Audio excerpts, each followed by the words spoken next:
কিছুদিন পরেই শুরু হতে যাচ্ছে টি-20 বিশ্বকাপ ক্রিকেট। আগামী 7 ফেব্রুয়ারি ওয়েস্ট ইন্ডিজের মুখোমুখি হওয়ার কথা বাংলাদেশের। তবে মুস্তাফিজকে কেন্দ্র করে যে অনভিপ্রেত বিতর্ক ভারত শুরু করেছে, তার জেরে বাংলাদেশের বিশ্বকাপের ভাগ্য এখন দোদুল্যমান। নিরাপত্তা ঝুঁকির কথা বিবেচনা করে ভারতে গিয়ে খেলতে না চাওয়ার কঠোর অবস্থান নিয়েছে বাংলাদেশ ক্রিকেট বোর্ড। বিশ্বকাপে অংশগ্রহণ নিয়ে এই সংকটের মাঝেই দেশের ক্রিকেট এখন নতুন সংকটে। সম্প্রতি ভারতে বিশ্বকাপ খেলতে যাওয়া প্রসঙ্গে তামিম ইকবালের এক বক্তব্যের প্রেক্ষিতে তাকে ভারতীয় দালাল বলেন বিসিবির এক পরিচালক নাজমুল ইসলাম। এরপর ক্রিকেট অঙ্গন ও দেশ জুড়ে শুরু হয় আলোচনা সমালোচনার ঝড়। এর মধ্যেই বিসিবি পরিচালকের সর্বশেষ বক্তব্যকে ঘিরে তৈরি হয়েছে নতুন বিতর্ক। ক্রিকেটারদের নিয়ে দেওয়া বিসিবি পরিচালকের ওই বক্তব্যের প্রতিবাদে ধর্মঘটের ডাক দিয়েছে cricketers welfare association of Bangladesh.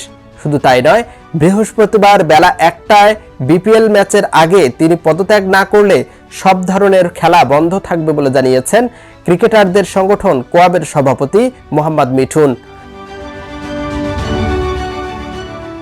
ক্রিকেটারদের এমন বিদ্রোহের ডাকে সবার আগে মাথায় আসে ওয়েস্ট ইন্ডিজের ক্রিকেট দলের কথা। পুরনো গল্পই যেন নতুন করে উপস্থাপিত হচ্ছে। 2015 ওয়ানডে বিশ্বকাপের আগে ভারত সফর ঘিরে বিদ্রোহ করে ওয়েস্ট ইন্ডিজের ক্রিকেটাররা। সে সময় পারিশ্রমিক নিয়ে বোর্ডের বিরুদ্ধে বিদ্রোহ করেছিল ক্রিকেটাররা, যার ফলে সিরিজের মাঝপথেই ভারত থেকে দলকে ফিরিয়ে নিতে বাধ্য হয়েছিল ওয়েস্ট ইন্ডিজ ক্রিকেট বোর্ড, যার প্রভাব পড়েছিল ওয়ানডে বিশ্বকাপেও।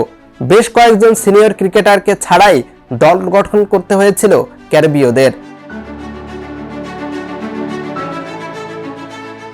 টি-20 বিশ্বকাপের আগেও ক্রিকেট বোর্ডের সাথে দ্বন্দ্বে জড়ায় ক্রিকেটাররা। টি-20 বিশ্বকাপের জন্য 15 সদস্যের দল ঘোষণা হলেও ক্রিকেটারদের পারিশ্রমিকের ওপর কাঁচি চালানোর ঘোষণা দেয় ক্যারিবীয় ক্রিকেট বোর্ড, যে কারণে বিদ্রোহ ঘোষণা করে বসে ড্যারেন স্যামি, ক্রিস গেইলরা। এর ফলে ওয়েস্ট ইন্ডিজ ক্রিকেটে দীর্ঘমেয়াদী নেতিবাচক প্রভাব পড়ে।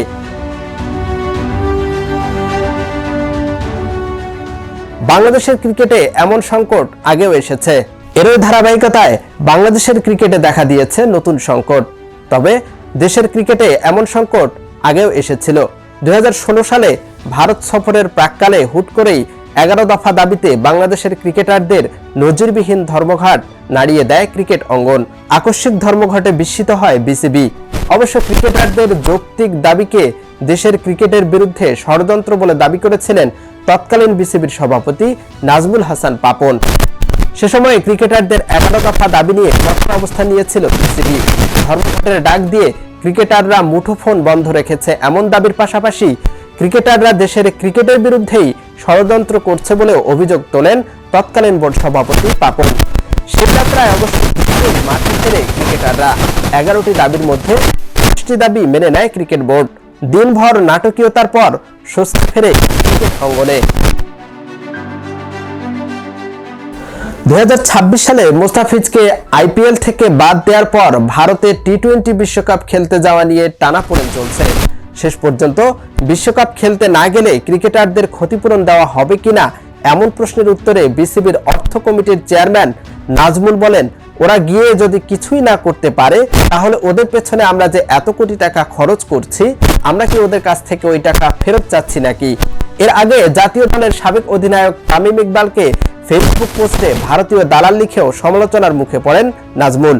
তার এসব বিতর্কিত মন্তব্য গ্রহণযোগ্য নয় বলে তখন বিবৃতি দেয় ওয়াব।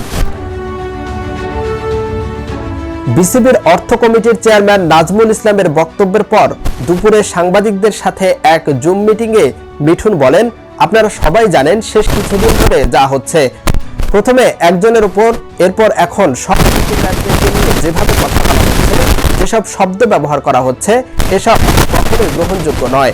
এটা আমরা আশা করি না। পেশাগতভাবে একজন পরিচালকের সাবধান হওয়া উচিত। বিশেষ করে উনি যা বলছেন এটা পুরো ক্রিকেট অঙ্গনকে হার্ট করছে। এর আগে সকালে সংবাদ সম্মেলনে ক্রিকেটাররা ব্যর্থ হলে বিসিবি টাকা ফেরত চায় না এমন উদাহরণ দেন নাজমুল। ক্রিকেট বোর্ড আগে নাকি ক্রিকেটাররা? এমন প্রশ্নের উত্তরে তিনি বলেন, ধরুন বোর্ডটাই যদি না থাকে তাহলে ক্রিকেট মানে ক্রিকেটাররা থাকবে কিনা? বোর্ড পরিচালকের এমন বক্তব্যের পরিপ্রেক্ষিতে কোয়াব সভাপতি মিঠুন বলেন, আপনি যেভাবে আমাদের সব ক্রিকেটারদেরকে নিয়ে মন্তব্য করেছেন এটা কোনোভাবেই গ্রহণযোগ্য নয়। উনি যদি আগামীকাল ম্যাচের আগে পদত্যাগ না করেন তাহলে আমরা সব ধরনের ক্রিকেট বয়কট করব। মুস্তাফিজকে কেন্দ্র করে যে বিতর্ক শুরু হয়েছে তাতে বাংলাদেশের বিশ্বকাপের ভাগ্য এখন অনিশ্চিত। তবে বিসিবির ভারতে গিয়ে খেলতে না যাওয়ার কঠোর অবস্থানকে ভারতের দাদাগিরির বিরুদ্ধে একটি যৌক্তিক প্রতিবাদ বলে মনে করছেন বিশ্লেষকরা।